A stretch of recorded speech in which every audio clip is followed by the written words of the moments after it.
Welcome to my YouTube channel HR educational hub মৰমৰ ছাত্ৰ ছাত্ৰীসকল। আজিৰ এই ভিডিঅ'টিত আলোচনা কৰিম HLC 2026 ৰিজাল্ট বেয়া হ'ব নেকি। যদি তেনেকুৱা কোনো আশংকা আছে তেতিয়াহ'লে চিন্তাৰ কোনো কাৰণ নাই, কাৰণ অনতিপলমে তোমালোকৰ কম্পাৰ্টমেণ্টেল এক্সাম বা বেটাৰমেণ্ট এক্সাম হ'বলৈ গৈ আছে। তো যিসকলৰ এক্সাম বেয়া হ'ব বুলি ভাবি আছা, তো সেইসকলে ভয় খোৱাৰ কোনো কাৰণ নাই। তোমালোকৰ কাৰণে লৈ আহিছোঁ এটা ভাল খবৰ। তো তোমালোকৰ যদি মেট্ৰিক পৰীক্ষাৰ ৰিজাল্ট বেয়া হয় বা যদি মেট্ৰিক পৰীক্ষাৰ ৰিজাল্টটো তোমালোকে আশা কৰা ধৰণে যদি নহয়, তেতিয়াহ'লে তোমালোকে ৰিজাল্ট আৰু এটা তোমালোকৰ চান্স আছে, তোমালোকে সেই ৰিজাল্টটো ইম্প্ৰুভ কৰিব পাৰিবা। আৰু কেনেকৈ ইম্প্ৰুভ কৰিব পাৰিবা সেই বিষয়ে সবিশেষ জানিবলৈ তোমালোকে ভিডিঅ'টি সম্পূৰ্ণকৈ চাবা। আজিৰ এই ভিডিঅ'টিত আমি আলোচনা কৰিম যে তোমালোকৰ যিটো কম্পাৰ্টমেণ্টেল এক্সাম বা বেটাৰমেণ্ট যিটো এক্সাম আছে, সেই এক্সামটো কেতিয়া হ'ব আৰু এই কম্পাৰ্টমেণ্টেল এক্সাম বা বেটাৰমেণ্ট এক্সামটো কোনে কোনে দিব পাৰিবা আৰু তোমালোকে কেইটা বিষয়ত এই কম্পাৰ্টমেণ্টেল এক্সামটো দিব পাৰিবা আৰু এই এক্সামৰ কাৰণে তুমি কেনেকৈ প্ৰস্তুতি চলাবা। তো এই চাৰিটা বিষয় আজিৰ এই ভিডিঅ'টিত আমি আলোচনা কৰিম। তো প্ৰথমতে তোমালোকে ৰিয়েল আৰু ফাষ্ট ইনফৰমেশ্যন পাবলৈ হ'লে মোৰ চেনেলটো ছাবস্ক্ৰাইব কৰিবা আৰু তোমালোকে কুইক আপডেট পাবলৈ মোৰ হোৱাটছআপ গ্ৰুপত জইন হ'বা। হোৱাটছআপ গ্ৰুপৰ যিটো লিংক আছে সেইটো মই কমেণ্ট ছেকশ্যনত দি দিছোঁ, তোমালোকে চাব পাৰিছা। প্ৰায় 2000 ষ্টুডেণ্ট ইয়াতে সংযুক্ত হৈ আছে। তো প্ৰথমতে চোৱা, এইখন হৈছে যোৱা বছৰৰ কম্পাৰ্টমেণ্টেল এক্সামৰ যিটো নটিফিকেশ্যন, অফিচিয়েল নটিফিকেশ্যন আহিছিল, এইটো 11 এপ্ৰিল তাৰিখে। তো তোমাৰ এই 11 এপ্ৰিল তাৰিখে তোমালোকৰ মেট্ৰিকৰ ৰিজাল্ট, যিহেতু মই আগৰ ভিডিঅ'টোত কৈছোঁ যে তোমালোকে উইদিন 25 এপ্ৰিলৰ ভিতৰত তোমালোকে ৰিজাল্ট পাই যাবা আৰু সেই ৰিজাল্টৰ পিছতে তোমালোকৰ কম্পাৰ্টমেণ্টেল এক্সাম বা বেটাৰমেণ্ট এক্সামৰ তোমালোকৰ নটিফিকেশ্যনটো আহি যাব। আৰু এই নটিফিকেশ্যনটোত তোমালোকে গুৰুত্বপূৰ্ণ এটা কথা তোমালোকে জানিব লাগিব, তোমালোকে মেক্সিমাম 3টা ছাবজেক্টত তোমালোকে বেটাৰমেণ্ট এক্সামটো দিব পাৰিবা আৰু তোমালোকে 6টা ছাবজেক্টৰ ভিতৰত টোটেল 170 মাৰ্ক পাব লাগিব।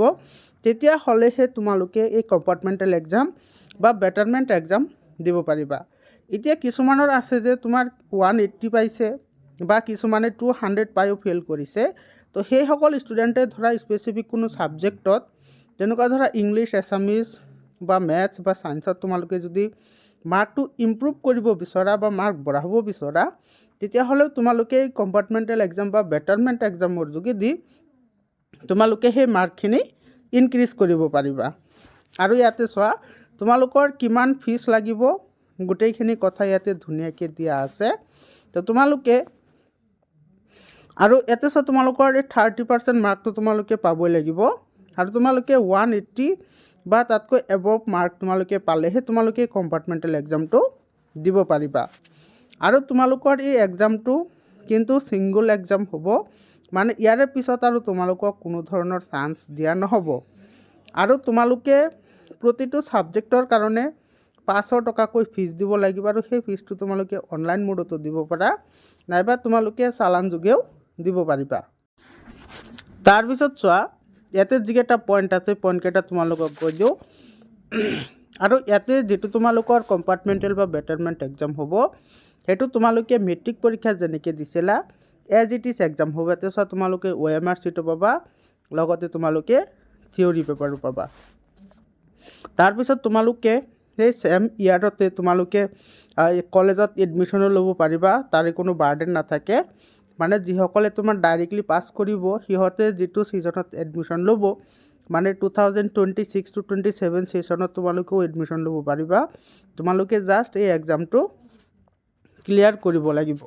আৰু তোমালোকে ইয়াতে যিমানখিনি টকা তোমালোকে পে' কৰিবা, সেই টকাখিনি কিন্তু আকৌ তোমালোকক ৰিফাণ্ডেবল নহয়। সেই টকাখিনি তোমালোকে দিলে আৰু তোমালোকক সেই টকাখিনি ঘূৰাই নিদিয়ে। মৰমৰ ছাত্ৰ ছাত্ৰীসকল, তোমালোকৰ এইটো চোৱা, এইটো হৈছে তোমাৰ যোৱা বছৰৰ যিটো কম্পাৰ্টমেণ্টেল এক্সাম আছে সেইটো ৰুটিন। এইটো চোৱা, মে' মাহৰ 23 তাৰিখে আৰম্ভ হৈছিল আৰু যিহেতু তোমালোকৰ এইবাৰ ৰিজাল্ট দিওঁতে অলপমান সময় লৈ আছে বা অলপমান দেৰি হয়, সেইকাৰণে তোমালোকৰ এক্সামটো মাহতে তোমালোকৰ ৰিজাল্টটো আহি যাব আৰু তোমালোকৰ মে'ৰ ইয়াতে তোমাৰ লাষ্টত আছে। তো তোমালোকে এটা আশা কৰিব পাৰা জুন মাহত তোমালোকৰ এক্সামটো কণ্ডাক্ট হোৱাৰ পূৰা চান্স আছে। তো এইটো তোমালোকে স্ক্ৰীনশ্বট মাৰি ৰাখিব পাৰা। এইটো যোৱা বছৰৰ হয়।